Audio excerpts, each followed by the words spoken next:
Good morning, afternoon, evening, whatever. We are going to talk about certain mitochondrial translocases, emphasizing on these three.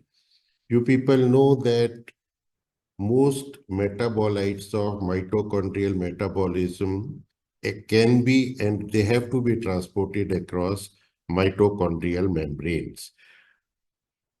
Outer mitochondrial membrane poses no problem because there are certain pores brought about the proteins called porine through which certain substances can pass through.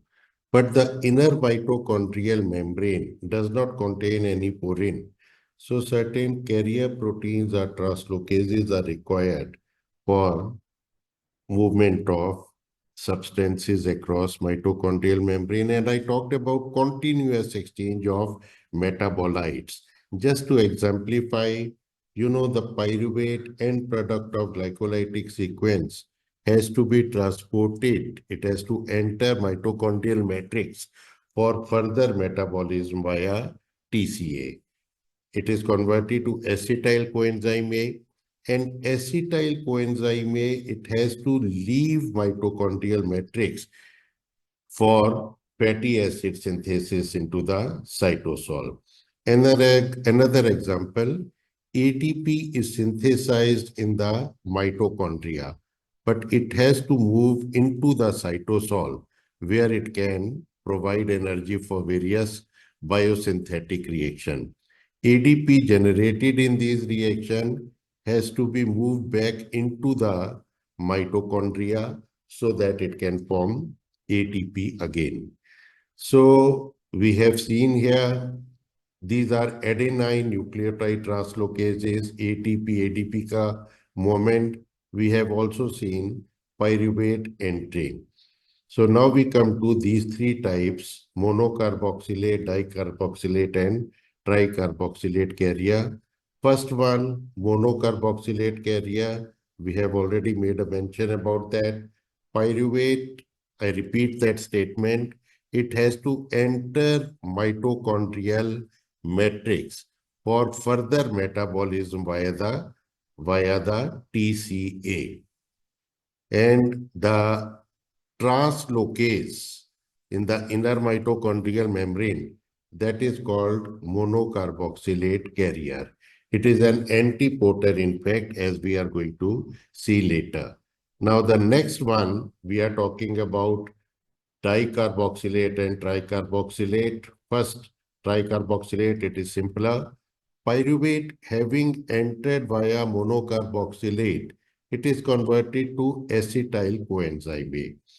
And we had talked acetyl coenzyme A has to be moved sometimes into the cytosol because it is the precursor for fatty acids, cholesterol, ketone bodies, various biosynthetic procedures. But acetyl coenzyme A, mitochondrial membrane is impermeable to it. So it is converted to citrate first. It is converted to citrate.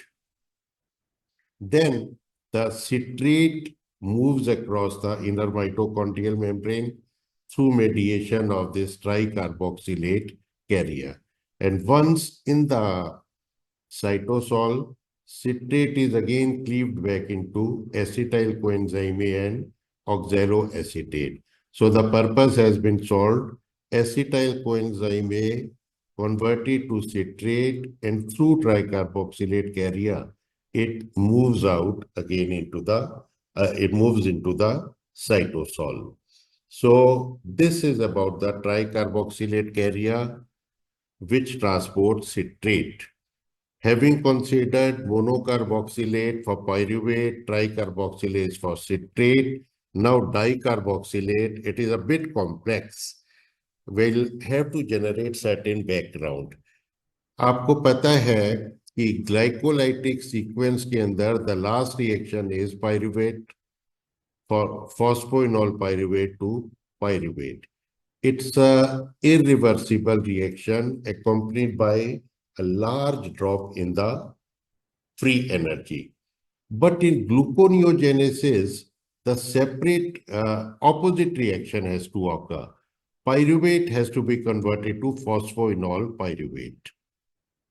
But it is complex because it is difficult, because large drop of energy we just talked about. So therefore, this reaction takes place in two steps. In the first step, pyruvate is converted to oxaloacetate by a mitochondrial enzyme. And in the second, carboxykinase, a cytosolic enzyme. So there has to be shuffling of the intermediate because one enzyme is mitochondrial pyruvate carboxylase. तो ये pyruvate entered, हमने बात की थी, mitochondrial pyruvate carboxylase converts it into oxaloacetate. The second reaction is going to take place by the carboxykinase, full name phosphoenol pyruvate carboxykinase. So oxaloacetate को अब बाहर move करना है, which is not possible because the membrane is impermeable to oxaloacetate. So now we come to most important point, oxaloacetate converted to malate with the help of this enzyme you are already aware of, malate dehydrogenase. And now comes into picture the dicarboxylate carrier we have been mentioning. It moves malate into the cytosol from the mitochondrial matrix. So this is our dicarboxylate carrier, and then, malate to oxaloacetate and the rest of the things we have already talked about. So ultimately, we can say monocarboxylate carrier moves pyruvate into the mitochondria.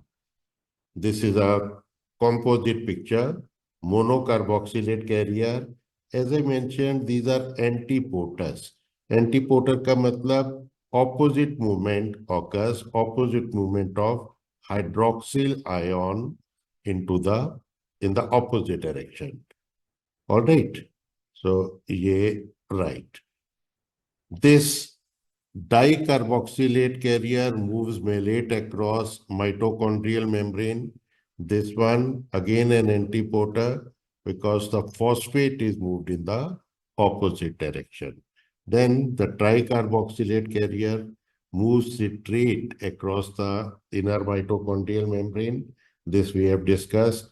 Antipoter because it transports malate in the opposite direction. तो हमने यहां देखा था in that this slide we had seen gluconeogenesis में monocarboxylate and dicarboxylate carriers, they are acting one after another in concert. This is another example. यहाँ पर जो हमने बात की थी movement of acetyl coenzyme from mitochondria into the cytosol. यहाँ पर tricarboxylate carrier was required and monocarboxylate carrier acts in concert. So this complete figure you can see later on. At the moment, I just wanted to tell that these carriers, they act in concert with one another. So I think that's all. Our purpose of the lecture was to talk about these three, and we have discussed more in a subsequent lecture. Thank you so much.